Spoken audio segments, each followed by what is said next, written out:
এবং আমার প্রাণপ্রিয় শিক্ষার্থীবৃন্দ, আপনারা হলেন সেই বীর পুরুষেরা যারা এদেশের বুকে থাকা জগদ্দল পাথর সরাবার দুঃসাহস করেছেন এবং সাফল্য আমাদেরকে দেখিয়েছেন।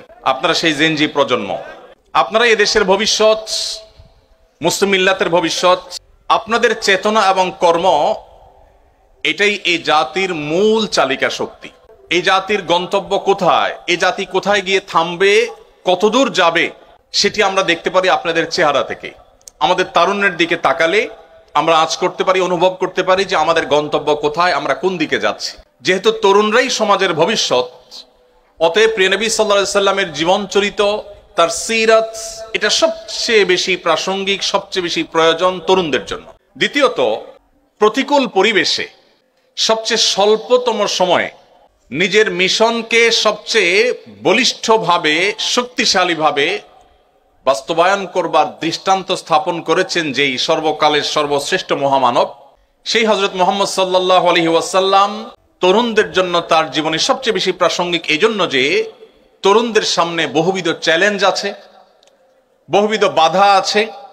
তাদের স্বপ্নকে স্পর্শ করতে গিয়ে যে সমস্ত বাধা তাদের সামনে আসে, সেগুলোকে অতিক্রম করবার যে দীক্ষা মুহাম্মদ সাল্লাল্লাহু আলাইহি সাল্লামের জীবনীতে আছে, মানব ইতিহাসের অন্য কোনো মনীষীর জীবনীতে আপনি সেটি পাবেন না। কারণ সবচেয়ে বেশি বাধা মাথায় নিয়ে তিনি পৃথিবীতে জন্মগ্রহণ করেছেন। সবচেয়ে বড় বড় বাধাগুলোকে ঠেলে ঠেলে তিনি তার গন্তব্যে, তার লক্ষ্য পানে তিনি এগিয়ে গেছেন এবং খুব অল্প সময়ের মধ্যে তিনি তার মিশনকে সবচেয়ে শক্তিশালীভাবে সফল করেছেন, সার্থক করেছেন। অতএব আজকের তারুণ্য যদি সফল হতে চায়, সার্থক হতে চায়, চ্যালেঞ্জ মোকাবেলা করতে চায়, যদি সাফল্যের পদচুম্বন তারা করতে চায়, তাহলে মুহাম্মদ সাল্লাল্লাহু আলাইহি সাল্লামের সিরাত চর্চার কোনো বিকল্প তাদের সামনে আর কোনো থাকতে পারে না। কেন সিরাত আমাদের তরুণদের জন্য খুব বেশি প্রাসঙ্গিক, এর সর্বশেষ যে কারণটি উল্লেখ করতে চাই তা হলো, আমাদের প্রিয় নবী সাল্লাল্লাহু আলাইহি ওয়াসাল্লামের যে সভা ছিল, তার যে মজলিস ছিল, তার যে একান্ত কাছের মানুষগুলো ছিলেন, যাদের মাধ্যমে তিনি দ্বীনকে, তাওহীদকে পৃথিবীতে প্রতিষ্ঠিত করেছেন, যাদের মাধ্যমে একের পর এক বাধার প্রাচীর তিনি ডিঙ্গিয়েছেন, সেই মানুষগুলোর মধ্যে যেমন সিনিয়ররা ছিলেন, তেমন তরুণরা ছিলেন। যেমন বয়স্কদের অভিজ্ঞতা ছিল, তেমনি তারুণ্যের চঞ্চলতা ছিল। এ দুটিকে তিনি যেভাবে সমন্বয় করেছেন, অপূর্ব সমন্বয় ছিল তার জীবনীতে, এটি পৃথিবীতে অনেক মনীষী জীবনে আপনি খুঁজে পাবেন না। আপনি দেখবেন মুহাম্মদ সাল্লাল্লাহু আলাইহি সাল্লামের সভায় তার পরামর্শকদের মধ্যে যেমন আবু বকর, ওমরের মতো প্রাজ্ঞ, পণ্ডিত, অভিজ্ঞ মানুষেরা ছিলেন, ঠিক একই সময় আলী, আব্দুল্লাহ ইবনে ওমর, আব্দুল্লাহ ইবনে আব্বাস, আব্দুল্লাহ ইবনে মাসউদ, মুসআব ইবনে উমাইর রিদওয়ানুল্লাহি তাআলা আজমাইন এর মতো টকবগে তরুণ এবং যুবকদের দিয়ে নবী সাল্লাল্লাহু আলাইহি সাল্লামের পরামর্শের যে সভা, সেই পরামর্শক পরিষদ এটি গঠিত হয়েছে এবং এটাকে তিনি সামনে রেখে আমল নিয়ে তারপর অগ্রসর হয়েছে। তার কাছে সিনিয়রদের যেরকম গুরুত্ব ছিল, তারুণদের স্পেশাল গুরুত্ব ছিল। কিরকম স্পেশাল গুরুত্ব? আপনারা যারা হাদিস চর্চা করেছেন, নবী করিম সাল্লাল্লাহু আলাইহি সাল্লামের হাদিস বিভিন্ন সময় আপনারা শুনেছেন, তার হাদিসে আপনি দেখবেন মাঝে মধ্যে তিনি ইয়া মা'শারাশ শাবাব, ইয়া মা'শারাশ শাবাবের অর্থ হলো হে তরুণ সম্প্রদায়, হে যুবকেরা। নবী করিম সাল্লাল্লাহু আলাইহি সাল্লাম কখনো কখনো নারীদের সম্বোধন করে বলেছেন ইয়া মা'শারান নিসা, হে নারীগণ। আর কখনো কখনো তিনি আলাদা করে তরুণদেরকে ডেকে ডেকে বলেছেন, সম্বোধন করেছেন, অ্যাড্রেস করেছেন ইয়া মা'শারাশ শাবাব, হে তরুণেরা। নবী করিম সাল্লাল্লাহু আলাইহি সাল্লামের জীবনে তরুণরা ছাড়া অন্য কোনো বয়সের মানুষদেরকে আলাদা করে অ্যাড্রেস করে কথা বলতে আমরা হাদিসের কোথাও দেখি না।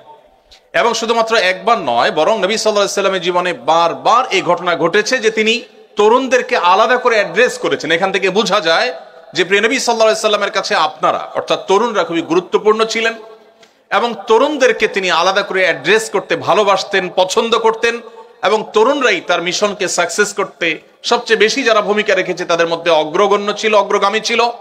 এই জন্য আজকের তারুণ্যের জন্য সেই মুহাম্মদ সাল্লাল্লাহু আলাইহি সাল্লামের সিরাত, এটা চর্চা করা অত্যন্ত প্রাসঙ্গিক, অত্যন্ত প্রয়োজনীয়।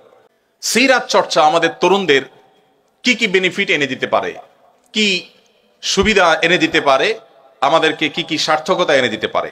নাম্বার এক, আজকের মুসলমান নামধারী যে তরুণ আমরা আছি, যুব সম্প্রদায় আমরা আছি, বেশিরভাগ আমাদের তরুণদের দিকে তাকালে তাদের জীবনের কোনো লক্ষ্য, কোনো উদ্দেশ্য আছে বলে মনে হয় না। বিশেষ করে তাদের কাউকে আদর্শবাদী মুসলমান বলে মনে করতে আমাদের বেশ কষ্ট হয়। কারণ তাদের যে হেয়ালিপনা, আমি বড় অংশের কথা বলছি, সবার কথা বলছি না, তাদের মধ্যে যে তারুণ্যের চঞ্চলতা, এটা তাদেরকে একটা পর্যায়ে এমন দিকে নিয়ে যায় যেন এই জীবনের বিশেষ কোনো লক্ষ্য, বিশেষ কোনো উদ্দেশ্য, বিশেষ কোনো টার্গেট, বিশেষ কোনো স্বপ্নের জায়গা নেই। এই জন্য আত্মপরিচয়হীনতা দূর করা এবং আদর্শ ভিত্তিক ব্যক্তিত্ব গঠন করবার জন্য সিরাত চর্চা খুবই গুরুত্বপূর্ণ। পৃথিবীতে অনেক মনীষীর জীবনী আপনি পড়তে পারেন। অনেক বড় বড় মনীষীরা পৃথিবীতে এসেছেন এবং মানবতার জন্য অনেক অবদান রেখেছেন। পৃথিবীর ইতিহাসে আগত একমাত্র নবী রাসূলগণই সেই মনীষী যারা আমাদের জীবনের লক্ষ্য, আমাদের উদ্দেশ্য এবং আমাদের আত্মপরিচয়, আমাদের আইডেন্টিটি, আমাদের স্রষ্টার সাথে আমাদের সম্পর্ক এবং মেলবন্ধন এবং কানেকশন এটা করে দিয়েছেন শুধুমাত্র নবী রাসূলগণ। মানব ইতিহাসের অনেক বড় বড় মনীষীদের অনেক বড় বড় অবদানের কথা আপনি আলোচনা করতে পারবেন, কিন্তু আপনার জীবনের লক্ষ্য কি, আপনার জীবনের উদ্দেশ্য কি, এই প্রশ্নের উত্তর পৃথিবীতে অন্য কোনো মনীষীরা দিতে পারেন নাই। শুধুমাত্র আল্লাহর প্রেরিত নবী এবং রাসূলরাই দিয়েছেন, কারণ স্বয়ং সৃষ্টিকর্তা তাদেরকে প্রেরণ করেছেন, যার কারণে সৃষ্টিকর্তা তাদের মাধ্যমে বার্তা দিয়েছেন। এবং নবী সাল্লাল্লাহু আলাইহি ওয়াসাল্লাম কোরআনে কারীমের আয়াতের মাধ্যমে আমাদেরকে জানিয়েছেন, আল্লাহ বলেছেন, ওয়ামা খালাকতুল জিন্না ওয়াল ইনসা ইল্লা লিয়াবুদুন, আমি জিন এবং মানুষকে সৃষ্টি করেছি শুধু আমার ইবাদত করবার জন্য। আমরা এই পৃথিবীতে এসেছি, আমরা এখানে এসে পড়াশোনা করে আমাদের ক্যারিয়ার ডেভেলপ করে আমরা কেউ চাকরি করব, কেউ উদ্যোক্তা হব, কেউ ব্যবসা বাণিজ্য করব, এক একজন এক এক সেক্টরে কাজ করব। আমাদের এই কাজের লক্ষ্য বা উদ্দেশ্য, এটা শেষ পরিণতিটা কি? যদি বলেন যে আমি মানুষের জন্য কাজ করব, মানুষের সেবা করব, আপনি প্রকৌশল বিশ্ববিদ্যালয়ের স্টুডেন্ট হিসাবে পড়াশোনা করে আপনি ইঞ্জিনিয়ার হয়ে আপনি মানব জাতির জন্য কোন একটা সংকটের সমাধানের পথ আবিষ্কার করবেন, মানুষ উপকার করবেন, ভালো কথা। আপনি যা করতে চাইছেন যদি আপনি সেটা করতে না পারেন, পৃথিবীতে মানুষ যা করতে চায় তার সবকিছু কি করতে পারে? আমরা যা চাই সবকিছু কি করতে পারি? আপনি যা করতে চেয়েছেন যদি সেটা করতে না পারেন, ধরা যাক আপনার স্বপ্ন ছিল আপনি পড়াশোনা করে আপনার ক্যারিয়ার ডেভেলপ করে আপনি মানব জাতির জন্য অনেক কিছু করবেন, কিন্তু আপনি হয়তো কিছু করতে পারলেন না। এই যে অনাকাঙ্ক্ষিত আনএক্সপেক্টেড সিচুয়েশনে তৈরি হয়েছে, আপনি কিছু করতে পারলেন না, এই জায়গাটায় আপনার সান্ত্বনার কোনো সূত্র আপনি খুঁজে পাবেন না। আপনি যদি দৃষ্টিভঙ্গি থেকে দেখেন, তাহলে আপনার একটা স্বপ্ন ছিল, স্বপ্নটা বাস্তবায়ন করতে পারলেন না, তাহলে আপনার এখন যাওয়ার কোনো জায়গা নেই। আপনি স্যাড বলা ছাড়া, ডিপ্রেসড হওয়া ছাড়া আপনার কিছু করার নেই। এটা একজন মানুষের জীবনের কোনো কাঙ্ক্ষিত সমাপ্তি হতে পারে না। দুর্ভাগ্যজনক বাস্তবতা হলো, যারা মুহাম্মদ সাল্লাল্লাহু আলাইহি সাল্লাম সহ আল্লাহর পক্ষ থেকে প্রেরিত নবী রাসূলদের প্রতি ঈমান আনে না, বিশ্বাস করে না, তাদের জীবনে এরকম অনাকাঙ্ক্ষিত পরিসমাপ্তির সম্ভাবনা অনেক জোরালো। পক্ষান্তরে যারা মুসলমান, যারা মুহাম্মদ সাল্লাল্লাহু আলাইহি সাল্লামের প্রতি ঈমান এনেছে, তাদের সার্থকতা হলো মুহাম্মদ সাল্লাল্লাহু আলাইহি সাল্লাম তাদেরকে তাদের সৃষ্টিকর্তার সাথে পরিচয় করে দিয়েছে এবং এর ফলশ্রুতিতে আখিরাতের প্রতি বিশ্বাসী হয়েছে। একজন মানুষ দুনিয়াতে অনেক কিছু করতে চেয়েছেন, কিছুই করতে পারেন নাই, যদি তিনি মুসলমান হন তাহলে তার ডিপ্রেশনের কোনো কারণ নাই, তার দুশ্চিন্তার কোনো কারণ নাই। কারণ তিনি যদি ভালো কিছু করবার সদিচ্ছা রাখেন এবং তার জন্য যথাযথ পদক্ষেপ নিয়ে থাকেন, তিনি যদি তার কাঙ্ক্ষিত কাজটি করতে নাও পারেন, আল্লাহ রাব্বুল আলামিন কিয়ামতের দিন তার সেই কাঙ্ক্ষিত কাজ করে যে পরিমাণ রিওয়ার্ড পাওয়ার কথা, পুরস্কার পাওয়ার কথা, তার সবটুকু আল্লাহ তাআলা তাকে বুঝিয়ে দিবেন। অতএব একজন মুসলমান তার জীবনে কখনো ডিপ্রেশন তাকে কখনো স্পর্শ করতে পারে না। আর এই কথাকেই কোরআন বলেছে, আল্লাহর রহমত থেকে নিরাশ হয়ে যাওয়া, আশাহত হয়ে যাওয়া, ডিপ্রেসড হয়ে যাওয়া, এটা আল্লাহর প্রতি অবিশ্বাসী ছাড়া কারোর জীবনে আসতে পারে না। বিশ্বাসী মানুষের জীবনে আসার কোনো স্কোপ নেই। কেন আপনি সিরাত চর্চা করবেন? কারণ সিরাত চর্চা আপনার আইডেন্টিটি আপনাকে ঠিক করে দিবে, আপনার স্রষ্টার সাথে আপনার সৃষ্টি হিসাবে আপনার একটা সম্পর্ক গড়ে তুলবে। তাতে কি হবে? আপনার ডিপ্রেশন আসবে না। আপনারা ছাত্র মানুষ, যদি স্কুল বা কলেজ বা স্কুল লাইফের দিকে ফিরে যান, আমাদের অনেক স্কুল স্টুডেন্ট আছেন যারা অনেক পড়াশোনা করেন এসএসসিতে একটা ভালো ফলাফল করতে হবে তাকে, এইচএসসিতে একটা ভালো ফলাফল করতে হবে তাদের। এ ধরনের স্টুডেন্টদের জন্য আমাদের ডক্টর নাবিল ভাই অনেক কাজ করেন মাশাআল্লাহ, অনেক চমৎকার চমৎকার তার দিক নির্দেশনা আছে আমরা জানি আমাদের এই ধরনের স্টুডেন্টদের জন্য। তো স্টুডেন্টরা যখন খুব পড়াশোনা করে পরীক্ষার আগে, অনেক ছেলেপেলে আছে, অনেক ছেলেমেয়েরা আছে, তাদের পড়াশোনার অন্যতম লক্ষ্য থাকে একটা ভালো ফলাফল করা। আর ভালো ফলাফল কেন করতে চায়? তার প্রাথমিক লক্ষ্য, চূড়ান্ত লক্ষ্য তো ঠিক আছে, ভালো কলেজে ভালো ভার্সিটিতে চান্স পাবে, ভালো ক্যারিয়ার বিল্ড আপ করবে। প্রাইমারি একটা লক্ষ্য থাকে, সেটা হলো পাশের বাসার আন্টিকে একটু দেখাই দেওয়া। কেন পাশের বাসার আন্টিকে দেখাইতে হবে? কারণ আন্টি এসে সারাদিন মায়ের কাছে তার ছেলে মেয়ের গল্প শোনায়, এগুলো শুনতে আর ভালো লাগে না। এই জন্য মাজায় গামছা বেঁধে অনেক স্টুডেন্ট নেমে যায় যে এবার কিছু একটা করতে হবে, আন্টির মুখ বন্ধ করতে হবে, ভালো কিছু করতে হবে। আচ্ছা, আমার প্রশ্ন হলো, এই ছাত্র অনেক পড়াশোনা করেছে, অনেক কষ্ট করেছে, পরীক্ষা দিয়েছে, আনফরচুনেটলি সে যা চেয়েছে সেই ফলাফল সে পায়নি, অর্থাৎ পাশাপাশি আন্টিকে আর দেখায় দেওয়া গেল না। এই ছেলের, এই শিক্ষার্থীর যাওয়ার জায়গাটা কোথায় আমাকে বলেন? কোনো যাওয়ার জায়গা আছে? তা দেখাইতে পারে নাই তো, আবার কবে কোন পরীক্ষা আসবে সেটাতে দেখাবে, এছাড়া তার আর কোনো যাওয়ার জায়গা নেই। তখন সে কি হয়ে যায়? ডিপ্রেসড হয়ে যায়, সে দুশ্চিন্তার মধ্যে পড়ে যায়, মন খারাপ করে এবং কখনো কখনো আত্মহত্যার পথে পর্যন্ত চলে যায়। এবার আসুন আমরা আরেকটা চিত্র দেখি। একজন স্টুডেন্ট যার জীবনে মোহাম্মদ সাল্লাল্লাহু আলাইহি সাল্লামের সিরাতের রিফ্লেকশন হয়েছে, যিনি মোহাম্মদ সাল্লাল্লাহু আলাইহি সাল্লামের জীবন ইতিহাসের সাথে পরিচিত হয়েছে, তার জীবনীর সংস্রবে কখনো এসেছেন, তার ছোঁয়ায় কখনো তার থাকার সুযোগ হয়েছে। এই স্টুডেন্ট যেহেতু তার রবকে চিনে, তিনি তার সব কিছু দেখাতে চান তার রবকে, সৃষ্টিকর্তাকে। পাশাপাশি আন্টি কিংবা তার কোনো বন্ধু বান্ধব কিংবা অন্য কাউকে তিনি দেখাবার জন্য কিছু করেন না। তার লক্ষ্য হলো তিনি ভালো ফলাফল করে ভালো একটা জায়গায় দাঁড়িয়ে এই যে দুর্নীতির করাল গ্রাস গোটা দেশটাকে শেষ করে দিচ্ছে, তিনি মেরুদণ্ড সোজা করে এদেশের মানুষের জন্য অ্যাজ এ মুসলমান মুসলিম মিল্লাতের মুখকে উজ্জ্বল করবার জন্য তিনি কিছু করতে চান। এই স্বপ্ন নিয়ে তিনি পরীক্ষা দিচ্ছেন, পড়াশোনা করছেন, চেষ্টা করছেন। যদি তিনি তার সে চেষ্টা সফল হন, ব্যাটে বলে হয়তো আলহামদুলিল্লাহ, যদি না হয় তাহলে তার সান্ত্বনার জায়গা হলো যে আল্লাহ রাব্বুল আলামিন ইনপুট দেখেন না, আল্লাহ তাআলা আউটপুট দেখেন না, আল্লাহ তাআলা ইনপুট দেখেন। আল্লাহ চেষ্টা দেখেন, ফলাফল দেখেন না। দুনিয়ার মানুষ ফলাফল দেখে, আল্লাহ রাব্বুল আলামিন ফলাফল দেখে মানুষকে তার বিনিময় সব সময় দেন না, সব সময় দেন না। আল্লাহ তাআলা দেখেন বান্দার প্রচেষ্টা। যদি আল্লাহ তাআলা আউটপুট দেখে সব সময় বিনিময় দিতেন, তাহলে বহু নবী রাসূল পৃথিবীতে এসেছেন যারা যুগ যুগ ধরে ইসলাম প্রচারের কাজ করার পরও দেখা গেছে তাদের কথা হয়তো একজন মানুষ শুনেছে কিংবা একজনও শুনে নেই। হয়রাজ আমাদের মধ্যে বহু লোক আছে যাদের লক্ষ লক্ষ ফলোয়ার্স, অনেক ভক্ত অনুরক্ত। তো আল্লাহ রাব্বুল আলামিন চেষ্টা দেখবেন। সো একজন তরুণ তিনি যখন মুহাম্মদ সাল্লাল্লাহু আলাইহি সাল্লামের সিরাতকে তার জীবনে অবলম্বন হিসাবে ঠিক করে নেয়, সিরাতকে সে যখন সামনে রাখে, তখন তার জীবনে সে কাঙ্ক্ষিত জিনিসটা যদি নাও পান, তিনি ডিপ্রেসড হন না। কারণ তিনি জানেন যে আল্লাহ রাব্বুল আলামিন দেখবেন আমার নিয়ত, ইন্নামাল আমালু বিন্নিয়াত, আমি কোন উদ্দেশ্যে করেছি এটা আল্লাহ দেখবেন, আমার চেষ্টা আল্লাহ তাআলা দেখবেন। বাস, আমার নিয়ত ভালো ছিল, চেষ্টায় ত্রুটি ছিল না, আল্লাহ তাআলা রিওয়ার্ড শতভাগ আমাকে দিয়ে দিবেন। সো তার কোনো ডিপ্রেশনের কোনো কারণ থাকতে পারে না। কেন সিরাত চর্চা আমাদের করতে হবে? কারণ সিরাত আমাদেরকে আমাদের রবের সাথে আমাদের পরিচয় করিয়ে দেয়, আমাদের সৃষ্টিকর্তার সাথে আমাদের সম্পর্ক করে দেয়, যার ফলশ্রুতিতে আমাদের আইডেন্টিটি, আমাদের আত্মপরিচয়, এটা আমাদের মাথায় সবসময় জাগরুক থাকে। এটি আমাদেরকে পরিচালিত করে সঠিকতার পথে, সুন্দরের পথে, এবং আমাদের জীবনে একটা আদর্শিক ভিত্তি দাঁড়ায়।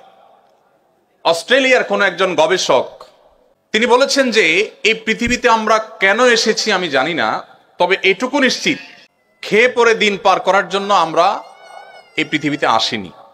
দেখুন, জন্মের পর থেকে আমরা যত চেষ্টা করছি, যত পরিশ্রম করছি, যত সাধনা করছি, সবগুলোর সার সংক্ষেপ হলো আমরা রুটি রুজি আহরণ করছি, সেটি ভোগ করছি, একটা পর্যায়ে আমরা মারা যাচ্ছি, কালের গর্ভে হারিয়ে যাচ্ছি। তাহলে জীবনের প্রাপ্তিটা কি, লক্ষ্যটা কি, আমার চূড়ান্ত যাওয়ার জায়গাটা কোথায়?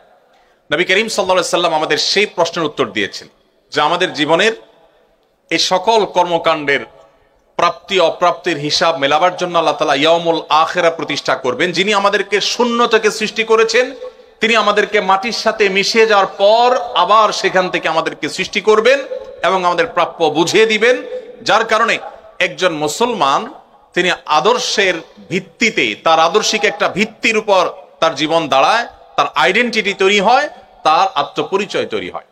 আপনারা বিশ্ববিদ্যালয়ের শিক্ষার্থী, আপনারা আমার চাইতে ভালো করে জানবেন, কখনো শিক্ষার নামে, কখনো সংস্কৃতির নামে, কখনো বিনোদনের নামে, বিভিন্ন সময় নানা নামে আজকের বিশ্বের মুসলিম তরুণদের আইডেন্টিটি নষ্ট করবার নানামুখী ষড়যন্ত্র চলমান আছে। আপনারা দেখবেন বেশ কিছু মুখরোচক স্লোগান শোনা যায়। আমাদেরকে মানবতাবাদে মানুষ হওয়ার সবক সকাল বিকাল দিতে আপনারা শুনবেন। কাদেরকে শুনবেন? সেই সব মানুষদের কাছ থেকে শুনবেন যারা অনবরত নিরপরাধ শিশু হত্যাকাণ্ডে মেতে আছে। তাদেরকে শুনবেন যারা নারীর অধিকার নিয়ে গোটা পৃথিবীতে জিগির তুলছে, আমাদেরকে সকাল বিকাল সবক দিতে আসে। শত সহস্র প্রেগনেন্ট নারীদেরকে যারা বোমা মেরে হত্যা করে। মুসলমানের দৃষ্টান্ত হলো সেই বাঘের বাচ্চার মতো, যে বাঘের বাচ্চাকে শিয়াল লাফানো শেখায়। আজ পৃথিবীতে আমাদের অবস্থা সেরকম হয়ে গেছে। আমরা সেই মুহাম্মদ সাল্লাল্লাহু আলাইহি সাল্লামের উম্মত, যে মুহাম্মদ সাল্লাল্লাহু আলাইহি সাল্লাম পৃথিবীর আলো দেখবার আগেই তার জন্মদাতা পিতাকে হারিয়েছেন, মায়ের গর্ভে থাকতেই বাবাকে হারিয়েছে, জন্মের পরপর তার মমতাময়ী মাকে হারিয়েছে। একের পর এক বাবা মা দুজনের ছায়া সরে গেল, অথচ তিনি তখনও দুধের শিশু। এরপর তার একমাত্র অভিভাবক দাদা আব্দুল মুত্তালিব সামান্য সময় পার হতে না হতেই তার কৈশোরেই তার সে অভিভাবকের ছায়াও সরে গেল, তিনিও মারা গেলেন। তার জীবনের সবচেয়ে কঠিন বছর, যেটি আমাল হুজন বলা হয়েছে সিরাতের বইয়ে, সেই বছরে তার সবচেয়ে বড় অভিভাবক একদিকে চাচা আবু তালেব, অপরদিকে ঘরে স্ত্রী মা খাদিজা রাদিয়াল্লাহু তাআলা আনহা, আমাদের উম্মুল মুমিনিন এবং তার স্ত্রী খাদিজা রাদিয়াল্লাহু তাআলা আনহা, এই দুজনের ছায়া একসাথে উঠে গেল। একের পর এক পায়ের নিচ থেকে মাটি সরে যাচ্ছে। এরপর যখন মক্কায় তিনি সবচাইতে সম্ভ্রান্ত বংশের, সবচাইতে সম্ভ্রান্ত ফ্যামিলির, সবচাইতে মর্যাদার জায়গা ছিলেন, যে মক্কাবাসী তাকে তার বিশ্বস্ততার কারণে আল আমিন উপাধি দিয়েছিল, সেই মক্কার মানুষরা তার বিরুদ্ধে এতটাই ষড়যন্ত্রে মেতে উঠলো, তাকে ধ্বংস করবার জন্য এতটাই তারা উদ্যত হলো যে তাকে তার মুখের উপর থুতু মারতেও তারা দ্বিধা করলো না। তাকে শারীরিকভাবে হ্যারাসমেন্ট করা হলো, নানাভাবে অপমানিত করা হলো। মুহাম্মদ সাল্লাল্লাহু আলাইহি সাল্লাম এই সকল বাধা ডিঙ্গিয়ে সামনে অগ্রসর হচ্ছিলেন। একটা পর্যায়ে তার মাতৃভূমিতে তাকে থাকতে দেয়া হলো না, মক্কা তাকে ত্যাগ করে চলে যেতে হয়েছে রাতের অন্ধকারে, তাও শান্তিতে যেতে দেওয়া হয়নি। বহু লোকচুরি করে, বহু প্ল্যান প্রোগ্রাম করে তাকে মদিনায় হিজরত করতে হয়েছে। মদিনায় যাওয়ার পর সেখানে একটু শান্তিতে কোথায় দিন কাটাবেন, সেখানেও শান্তিতে থাকতে দেওয়া হলো না। একটি রাত তার জীবনে তাকে নিশ্চিন্ত ঘুমাবার সুযোগ দেয়নি মক্কার মুশরিকেরা। কখনো চাপিয়ে দিয়েছে বদর, উহুদ, খন্দক, কখনো বা তাবুক, কখনো বা অন্য কোনো যুদ্ধ। এত বাধার পাহাড় ডিঙ্গিয়ে মদিনায় আসার পর মাত্র 10 বছর সময় পেয়ে গোটা পৃথিবীর পট পরিবর্তন করে দিয়েছে। কেন আপনাকে সিরাত জানতে হবে? কারণ আপনি সাকসেস তরুণ হতে চান, সাকসেস মানুষ হতে চান, সফল মানুষ হতে চান। পৃথিবীর ইতিহাসে এত চ্যালেঞ্জ মোকাবেলা করে এত দ্রুততার সাথে নিজের মিশনকে সাকসেস করতে পেরেছেন মুহাম্মদ সাল্লাল্লাহু আলাইহি সাল্লাম ছাড়া আরেকজন মনীষী আপনি বের করতে পারবেন না। কেন আপনার তাকে পাঠ করতে হবে? কেন তার জীবনী আপনাকে জানতে হবে? কেন তার সিরাত আপনাকে চর্চা করতে হবে? কারণ তার সিরাত আপনাকে সাফল্যের চূড়ান্ত শিখরে পৌঁছতে সাহায্য করবে। সম্মানিত উপস্থিতি, মুসলিম তরুণদের আত্মপরিচয় দূর করবার জন্য যে নানামুখী ষড়যন্ত্র চলমান আছে, সেই ষড়যন্ত্রগুলো সম্পর্কে আপনারা খুব ভালো করে জানেন। আমাদেরকে মানবতাবাদের সবক যারা শেখায় তারা জানে না মুসলমানকে আসলে আলাদা করে মানবতাবাদের সবক শেখানোর প্রয়োজন। পৃথিবীকে মানবতার শিক্ষাই দিয়েছে প্রথমে মুসলমানরা। মুহাম্মদ সাল্লাল্লাহু আলাইহি সাল্লামের চাইতে বেশি মানবতার শিক্ষা পৃথিবীতে কেউ কাউকে কখনো দিতে পারেনি। মুহাম্মদ সাল্লাল্লাহু আলাইহি সাল্লাম সেই মানুষ যার শুধু মানবতার বিষয়ে শত সহস্র আলোচনা করে তার মানবিক দিকটাকে পরিপূর্ণভাবে তুলে ধরা আমাদের দ্বারা সম্ভব নয়, আমরা সেদিকে যাচ্ছি না। তো আত্মপরিচয়হীনতা দূর করে আমাদের নিজস্ব সংস্কৃতির প্রতি অনুরাগী হতে আমাদেরকে সাহায্য করবে যদি আমরা নবী সাল্লাল্লাহু আলাইহি ওয়াসাল্লাম সিরাত পাঠ করি। নাম্বার 2, আপনারা সবাই তরুণ, অনেকে আছেন যে বাবা মার যথেষ্ট অর্থ সম্পদ আছে, পারিবারিক ভিত্তি যথেষ্ট স্ট্রং এবং মজবুত। এত সত্ত্বেও আমাদের সামনে যে পথ চলা, সেই পথ চলা কি সব সময় মসৃণ হয়, না কখনো কখনো কণ্টকাকীর্ণ হতে পারে? মসৃণ থাকবে সবসময় আমাদের জীবনে পথ চলা? বরং বাস্তবতা হলো আল্লাহ রাব্বুল আলামিন কোরআনে কারিমে একাধিক জায়গায় এই বিষয়টি আল্লাহ তাআলা উল্লেখ করেছেন যে মানুষের পুরো জীবনটাই সংগ্রামী জীবন। প্রত্যেকটা স্টেপেই তাকে সংগ্রাম করতে হয়, সংগ্রাম করে করে তাকে এগোতে হয়। তো আপনি একজন তরুণ হিসেবে প্রতিকূলতার ঠেলে আপনি যদি সাফল্যের শেখরে পৌঁছতে চান, তাহলে মুহাম্মদ সাল্লাল্লাহু আলাইহি ওয়াসাল্লামের সিরাত আপনাকে পাঠ করতে হবে, তাহলে আপনাকে সিরাত চর্চা করতে হবে। কারণ কিভাবে চরম বিপদেও ধৈর্য ধারণ করতে হয়, অত্যন্ত প্রত্যয়ী এবং দৃঢ়পদ থাকতে হয়, এটা মুহাম্মদ সাল্লাল্লাহু আলাইহি ওয়াসাল্লামের জীবনের প্রতিটি পৃষ্ঠায় পৃষ্ঠায়, প্রতিটি পাতায় পাতায় আপনি পাবেন। আপনি মুহাম্মদ সাল্লাল্লাহু আলাইহি ওয়াসাল্লামের জীবনের ইতিহাস যদি খোলেন, প্রতিটি পাতায় দেখতে পাবেন একের পর এক চ্যালেঞ্জ কিভাবে তিনি মোকাবেলা করেছেন। সবচেয়ে ইন্টারেস্টিং বিষয় হলো, এত বাধা সত্ত্বেও কোন ইতিহাসবিদরা, এমনকি অমুসলিমদের লেখা যে সমস্ত জীবন চরিত্র আছে মুহাম্মদ সাল্লাল্লাহু আলাইহি ওয়াসাল্লামের, তার কোনটিতেও আপনি এটি দেখাতে পারবেন না যে মুহাম্মদ সাল্লাল্লাহু আলাইহি ওয়াসাল্লাম এত টেনশনে, এত চাপে, এত মানসিক প্রেসারে তিনি কখনো নাউজুবিল্লাহ খেই হারিয়ে ফেলেছেন, রেগে গেছেন, কাউকে সরি বলতে হয়েছে। তার জীবনে এরকম কোন অধ্যায় আসেনি। যদি আপনি প্রতিকূলতা ঠেলে আপনার তারুণ্যকে সাফল্যের সর্বোচ্চ শেখরে নিতে চান, তাহলে আপনাকে সিরাত চর্চা করতে হবে। কারণ মুহাম্মদ সাল্লাল্লাহু আলাইহি ওয়াসাল্লাম তার জীবনে যতটা প্রতিকূলতা ঠেলে তার মিশন ইসলামকে, তাওহীদকে, আল্লাহর একত্ববাদকে পৃথিবীতে সবচেয়ে বলিষ্ঠভাবে প্রতিষ্ঠিত করে গেছেন, এটি পৃথিবীতে অন্য কোন মনীষী করতে পারেনি। মাত্র 23 বছর সময় পেয়েছেন। নবুয়তের দায়িত্ব বুঝে পাওয়ার পর মাত্র 23 বছরের মধ্যে গোটা বিশ্বের পট পরিবর্তন করে দিয়েছেন, রুট চেঞ্জ করে দিয়েছেন, ইতিহাস পরিবর্তন করে দিয়েছেন। এবং আজও পর্যন্ত পৃথিবীর ইতিহাসে যত মানুষ এসেছে, কিয়ামত পর্যন্ত যত মানুষ আসবে, মুহাম্মদ সাল্লাল্লাহু আলাইহি সাল্লামের চাইতে জনপ্রিয়, তাকে যত মানুষ ভালোবাসে, এত বেশি মানুষের ভালোবাসা পৃথিবীর ইতিহাসে কেউ অর্জন করতে পারে নাই, কিয়ামত পর্যন্ত কেউ পারবেও না। মুসলমানরা পৃথিবীতে সবচেয়ে সংখ্যা বেশি তা কিন্তু না, আমরা জানি। কিন্তু এত সত্ত্বেও মুহাম্মদ সাল্লাল্লাহু আলাইহি সাল্লাম পৃথিবীতে চলে যাওয়ার প্রায় ১৫০০ বছর অতিক্রান্ত হওয়ার পরও এখনো যদি পৃথিবীর কোন প্রান্তে কেউ মুহাম্মদ সাল্লাল্লাহু আলাইহি সাল্লামকে নিয়ে একটা কটু কথা বলে, পৃথিবী জুড়ে লক্ষ লক্ষ কোটি কোটি মানুষের হৃদয়ে রক্তক্ষরণ হয় কি হয় না? এই যে হৃদয়ে রক্তক্ষরণ হয়, ১৫০০ বছর আগে একজন মানুষ পৃথিবী থেকে চলে গেছেন। ১৫০০ বছর, ১৫০ বছর না। কতটা প্রভাব মানুষের অন্তরে তিনি রেখে গেছেন যে ১৫০০ বছর পরও যদি তাকে নিয়ে কেউ কোনো কটু কথা বলে, কোটি কোটি মানুষ পৃথিবী জুড়ে এখনো তার জন্য কাঁদে, চোখের পানি ফেলে, সংক্ষুব্ধ হয়।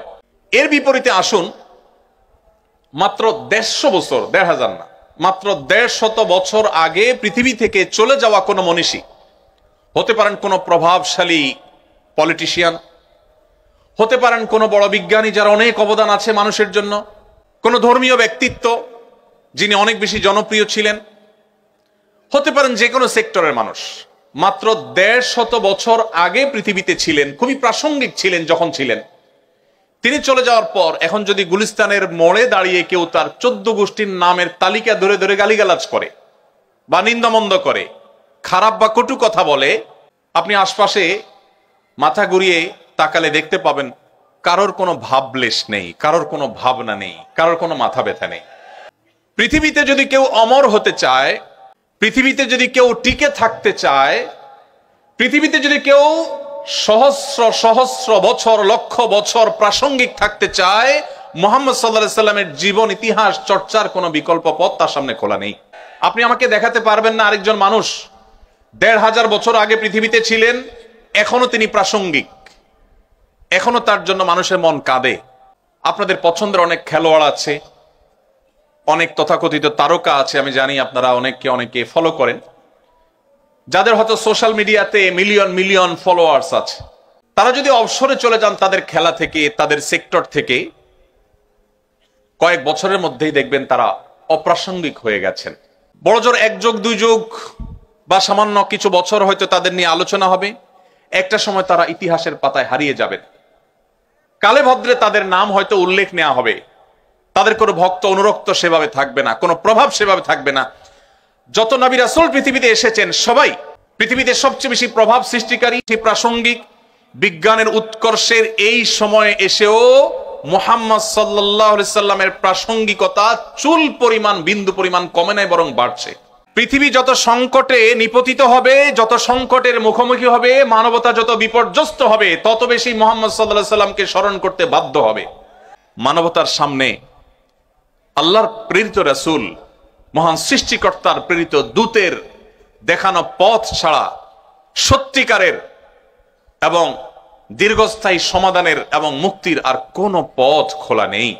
এক্সপেরিমেন্ট বা পরীক্ষা নিরীক্ষা পৃথিবী বহু চালিয়েছে, এখনো চালাচ্ছে। একমাত্র ঘুরে ফিরে যে জীবন দর্শন মানুষের জন্য সবচেয়ে বেশি বাস্তবসম্মত, উপযোগী এবং উপকারী হিসাবে প্রমাণিত, সেটি হলো নবী রাসূলদের আদর্শ। সর্বশেষ নবী মুহাম্মদ মুস্তাফা সাল্লাল্লাহু আলাইহি সাল্লামের জীবনী সেজন্য আমাদের চর্চা করতে হবে। সম্মানিত বন্ধুগণ, কেন আমাদের সিরাত চর্চা করতে হবে? আপনি একজন টকবগে তরুণ হিসেবে যদি আপনি সমাজের অন্যায় অনাচারের বিরুদ্ধে লড়তে চান, বিশেষ করে আমাদের এই প্রিয় স্বদেশের কথা যদি বলি, যেখানে রন্ধ্রে রন্ধ্রে প্রতিটি খাঁজে ভাঁজে যেখানে অনিয়ম, অন্যায়, অনাচার ছেয়ে গেছে, আপনি যদি জগদ্দলে পাথর সমাজের বুক থেকে সরাতে চান, তাহলে আপনার জন্য মুহাম্মদ সাল্লাল্লাহু আলাইহি সাল্লামের সিরাত চর্চার কোনো বিকল্প নেই। কারণ আপনি দেখবেন মুহাম্মদ সাল্লাল্লাহু আলাইহি সাল্লাম মক্কা যখন আগমন করেছেন, তিনি সেখানকার যত কুসংস্কার ছিল, জাহিলি যুগের যত অন্যায় অনাচার ছিল, যত জঞ্জাল ছিল, সেগুলোকে তিনি দূর করেছেন। কত বছরে? মাত্র 23 বছর সময়ের মধ্যে। শুধু মক্কার অনাচার নয়, তখনকার পৃথিবীতে যত অনাচার ছিল, এই সমস্ত অনাচারগুলোকে একটি একটি করে সবগুলোর কবর রচনা করেছেন মুহাম্মদ সাল্লাল্লাহু আলাইহি সাল্লাম। আপনারা জানেন, আমাদের বোনরা শুনছেন এখানে নিশ্চয়ই, কন্যা হিসাবে যে সমাজে জন্মগ্রহণ করাটাকে অপরাধ মনে করা হতো। আল্লাহ কোরআনে বলেছেন, ওয়াইযা বুশশিরা আহাদুহুম বিল উনসা যাল্লা ওয়াজহুহু মুসওয়াদ্দান ওয়া হুয়া কাযীম। নবী সাল্লাল্লাহু আলাইহি সাল্লাম যে সমাজে এসেছেন, সে সমাজে কারোর কন্যা সন্তান হয়েছে এই সংবাদ শোনানো হলে তার মুখটা কালো হয়ে যেত। ইয়াতাওয়ারা মিনাল কওম, তিনি মুখ লুকাতেন, মানুষের সামনে মুখ দেখাতে চাইতেন না, কারণ তার কন্যা সন্তান হয়েছে। আপনি চিন্তা করতে পারেন যে এই জায়গা ছিল কন্যা বা মেয়েদের অবস্থান। সময় কিন্তু 23 বছর। মাত্র এই 23 বছরের মধ্যে নারীকে সেই অতল গভীর থেকে তুলে আকাশের সর্বোচ্চ শিখরে রেখে নবী করিম সাল্লাল্লাহু আলাইহি সাল্লাম এমন এক সমাজ গঠন করেছেন মাত্র 23 বছরে, যেই সমাজে কন্যার বাবা হওয়া ছেলের বাবা হওয়ার চাইতে বেশি গৌরবের বিষয়ে পরিণত হয়েছে।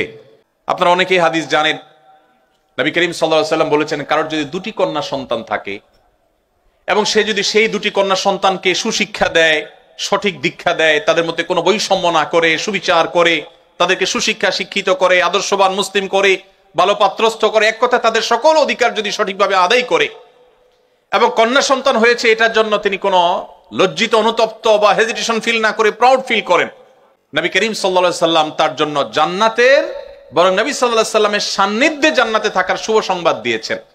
অথচ আমি নিজেও ছেলে, আপনারাও এখানে আমার সামনে যারা আছেন তারা ছেলে, এমন কোন হাদিস আমি পাইনি যে এক ডজন পুত্র সন্তান জন্ম দেওয়ার এই সৌভাগ্য বিরল অর্জনের কারণে নবী সাল্লাল্লাহু আলাইহি সাল্লাম কোন বাবা মাকে এই সুসংবাদ শুনিয়েছেন যে জান্নাতের বারান্দার কাছাকাছি যাওয়া যাবে। আমি এটা পাইনি। কিন্তু 2টি কন্যা সন্তান হলে জান্নাতে শুধু থাকা না, নবী সাল্লাল্লাহু আলাইহি সাল্লামের সান্নিধ্যের সৌরভ পাবে, এই শুভ সংবাদ তিনি দিয়েছেন। শুধু তাই নয়, ইমাম মালিক রাহমাতুল্লাহর একটা চমৎকার উক্তি আছে, তিনি বলেছেন, আল আম্বিয়া ওয়া আবুল বানাত, নবী রাসূলগণ কাকতালীয় ভাবে হোক আর আল্লাহ তাআলার সুপরিকল্পনার অংশ হোক, অবশ্যই আল্লাহর প্রত্যেকটা কাজ হিকমত দ্বারা পরিপূর্ণ। তিনি বলেছেন, যত নবী রাসূল পৃথিবীতে এসেছে, অ্যানালাইসিস করলে দেখা যায় বেশিরভাগ নবী রাসূলদেরকে আল্লাহ তাআলা মেয়েদের বাবা করেছেন। আমাদের নবী করিম সাল্লাল্লাহু আলাইহি সাল্লামের ছেলে সন্তান হয়েছে, কিন্তু আল্লাহ তাআলা তাদেরকে একেবারে সেই শৈশবে নিয়ে গেছেন। তার 4টি কন্যা সন্তান স্বাভাবিক জীবনযাপন করে বড় হয়ে সংসার করে তারপর দুনিয়া থেকে গেছেন, 4টি কন্যা সন্তান, একটি ছেলে সন্তানও তার বড় হয়ে স্বাভাবিক জীবন যাপন করবার সুযোগ পায়নি। অর্থাৎ নবী করিম সাল্লাল্লাহু আলাইহি সাল্লাম 4 জন মেয়ের বাবা ছিলেন, এবং এজন্য মক্কার মুশরিকরা তাকে বিদ্রূপ করে বলতো যে মুহাম্মদ মারা গেলে তার নাম নেয়ার মতো মানুষ কেউ থাকবে না, কারণ কোনো ছেলে নাই, তার বংশ কিভাবে থাকবে টিকে। যারা বলেছিল তারা ইতিহাসের আস্থা করে নিক্ষিপ্ত হয়ে গেছে।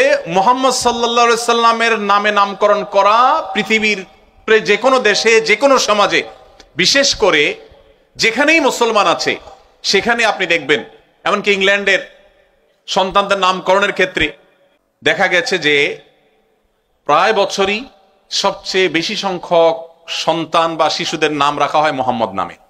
যারা মনে করেছিল মুহাম্মদ সাল্লাল্লাহু আলাইহি সাল্লামের ছেলে সন্তান না থাকলে তিনি হারিয়ে যাবেন, তারা হারিয়ে গেছে। মুহাম্মদ সাল্লাল্লাহু আলাইহি সাল্লাম পৃথিবীতে এখনো প্রাসঙ্গিক আছেন। ভাইরা আমার, তো সমাজের যে জঞ্জাল, যে কুসংস্কার, এটা যদি আপনি দূর করতে চান, আপনি যদি সংগ্রামী মানুষ হতে চান, সমাজ সংস্কারক হতে চান, তাহলে আপনাকে মুহাম্মদ সাল্লাল্লাহু আলাইহি সাল্লামের সিরাত পাঠ করতে হবে, তার সিরাত চর্চা করতে হবে। কারণ খুব স্বল্পতম সময়ের মধ্যে যে মক্কার মুশরিকেরা কন্যা সন্তান হলে জীবন্ত পুঁতে ফেলতো, তাদের বুকের উপর দাঁড়িয়ে নবী সাল্লাল্লাহু আলাইহি সাল্লামের জীবনের শেষ ওসিয়তগুলোর মধ্যে থেকে ছিল ফাস্তাউসু বিন-নিসাই খায়রা, তোমরা মেয়েদের ব্যাপারে আমার কাছ থেকে কল্যাণের উপদেশ গ্রহণ করো। নারী জাতিকে তিনি উন্নতির চরম শিখরে, মুক্তির চরম পর্যায়ে তিনি রেখে গেছে। ভাইরা আমার, আমি একটা কথা প্রায় বলি, আজকে পৃথিবীতে নারীবাদের খুব স্লোগান শুনতে পাবেন, অধিকার অধিকার এই শব্দটা খুব বেশি শুনতে পাবেন। এগুলো শুনলে বেশ আমাদের মধ্যে একটা ভাবসাব আসে যে অধিকার সচেতন, আধুনিক। নবী করিম সাল্লাল্লাহু আলাইহি সাল্লাম যখন পৃথিবীতে মানবতা বুলুণ্ঠিত হয়েছে, তখন মানবতা নিয়ে কাজ করেছেন, তখন কোনো প্রজেক্ট ফাইল তার কাছে ছিল না। এখন পৃথিবীতে অনেকেই অধিকারের কথা বলেন বিভিন্ন বিদেশি ফান্ড বা তহবিল হালাল করবার প্রয়োজনে। এটা একটা ফ্যাশনের বিষয় হয়েছে এখন, তখন ফ্যাশনের বিষয় ছিল না। তো আপনি যদি সমাজে অন্যায় অনাচার দূর করে সংগ্রামী সাধক হতে চান, সমাজ সংস্কারক হতে চান, প্রতিবাদীর ভূমিকায় থাকতে চান, তাহলে মুহাম্মদ সাল্লাল্লাহু আলাইহি সাল্লাম কিভাবে সমাজ সংস্কার করেছেন, কিভাবে এত অল্প সময়ে একটা সমাজকে আমূল পরিবর্তন করে দিয়েছেন, দিন এবং রাত যেরকম তফাৎ এরকম তফাৎ করে দিয়েছেন, সেই সিরাত আপনাকে পাঠ করতে হবে। প্রিয় ভাইরা আমার, আপনি যদি বিরতিহীন পথ চলায় জীবনের অভিষ্ট লক্ষ্যে পৌঁছতে চান, তাহলে আপনাকে মুহাম্মদ সাল্লাল্লাহু আলাইহি সাল্লামের সিরাত চর্চা করতে হবে। কেন? কারণ আপনি দেখবেন নবী করিম সাল্লাল্লাহু আলাইহি সাল্লামের জীবনে তার যে পথ চলা ছিল, এটা ছিল বিরতিহীন। আল্লাহ তাআলা কোরআনে কারীমে নবী করিম সাল্লাল্লাহু আলাইহি সাল্লামকে বলেছেন, হে রাসূল, আপনি রাতের কিছু অংশ আরাম করুন, সারা রাত দাঁড়িয়ে ইবাদত করবেন না, একটু রেস্ট করুন। কারণ ইন্নালাকা ফিন-নাহারি সাবহান তাওয়ীলা, কারণ দিনে আপনাকে দীর্ঘ পথ সাঁতরাতে হবে। ইন্টারেস্টিং বিষয়, কোরআন বলছে নবী সাল্লাল্লাহু আলাইহি সাল্লামকে রাতে একটু আপনি রেস্ট করুন। সারা রাত জেগে তিনি তাহাজ্জুদ পড়তে চাইতেন। আল্লাহ বলেছেন না সারা রাত তাহাজ্জুদ পড়বেন না, একটু নিজে রেস্ট করবেন, নিজের রিফ্রেশমেন্টের জন্য সময় রাখবেন, সারা রাত ইবাদত করবেন না। কেন? কারণ দিনে আপনাকে দীর্ঘ পথ সাঁতার কাটতে হবে, সাঁতরাতে হবে। প্রশ্ন হলো, নবী সাল্লাল্লাহু আলাইহি সাল্লাম যে মক্কায় ছিলেন বা মদিনায় ছিলেন, সেখানে সাঁতার কাটার কোনো অপশন ছিল না। এবং তখনকার আরবেরা, এমনকি এখনকার আরাবিয়ানরাও, তারা আমাদের মতো নদীমাতৃক এলাকার মানুষ না। তাদের সাঁতার কাটা বেশিরভাগ মানুষই জানে না বললেই চলে। নবী সাল্লাল্লাহু আলাইহি সাল্লামের জীবনে একবারও সাঁতার কেটেছেন এরকম কোনো বর্ণনা কেউ খুঁজে পাবে না। তাহলে আল্লাহ তাআলা বলতে পারতেন যে আপনাকে দীর্ঘ পথ অতিক্রম করতে হবে, পাড়ি দিতে হবে, হাঁটতে হবে, চলতে হবে, তা না বলে আল্লাহ তাআলা সাঁতার কাটা কেন বললেন? এ বিষয়ে তাফসীর বিশেষজ্ঞ বিশ্লেষক ওলামা ইকরাম বলেন, এখানে আল্লাহ তাআলা একটি বার্তা দিতে চেয়েছেন। সেটি হলো, মানুষ পায়ে হেঁটে চললে একটু বিরতি নেয়, অন্য যে কোনো বাহনে গেলে মানুষ হয়তো একটু বিরতি নেওয়ার অপশন থাকে, কিন্তু কেউ যদি সাঁতার কাটে তাহলে তার গন্তব্যে পৌঁছার আগ পর্যন্ত বিরতির কোনো সুযোগ থাকে না। নবী করিম সাল্লাল্লাহু আলাইহি সাল্লামের যে কাজ, এই কাজ ছিল বিরতিহীন। এই জন্য তার সারা জীবন তিনি বিরতিহীনভাবে চেষ্টা চালিয়েছেন। আপনি যদি সেই মোটিভেশন ধরে রাখতে চান যে কিভাবে আপনি সারা জীবন কাজ করবেন মানুষের কল্যাণে, আল্লাহ সন্তুষ্টি লাভ করে জান্নাত প্রাপ্তির আশায়, তাহলে সেক্ষেত্রে আপনাকে সিরাত চর্চা করতে হবে। কারণ নবী সাল্লাল্লাহু আলাইহি সাল্লাম অভিষ্ট লক্ষ্য অর্জনে বিরতিহীন পথ চলার ক্ষেত্রে যে দৃষ্টান্ত স্থাপন করেছেন, পৃথিবীতে আর কেউ সেটি দেখাতে পারেনি। সম্মানিত উপস্থিতি, আল্লাহর পক্ষ থেকে অর্পিত যে দায়িত্ব, সেই দায়িত্ব পালন করবার জন্য তিনি যে সংগ্রাম করেছেন, সেই সংগ্রাম তার জীবনী গ্রন্থে তার সিরাত পাঠ করলে বা তার সিরাত চর্চা করলে আপনি আপনার জীবনের পরতে পরতে সেটাকে আপনি প্রাসঙ্গিক এবং রিলেভেন্ট আপনি দেখতে পাবেন। আপনার যদি লিডারশিপ এবং নেতৃত্বের ইচ্ছা থাকে, স্বপ্ন থাকে, তাহলে আপনাকে সিরাত চর্চা করতে হবে। কারণ নবী করিম সাল্লাল্লাহু আলাইহি সাল্লামকে দেখবেন যে তিনি তরুণ বয়স থেকেই সততা, ন্যায় বিচার, দূরদর্শিতা এগুলার সবচেয়ে উৎকৃষ্ট উদাহরণ সৃষ্টি করেছেন, দৃষ্টান্ত স্থাপন করেছেন। তিনি কিন্তু যখন বয়সে তরুণ ছিলেন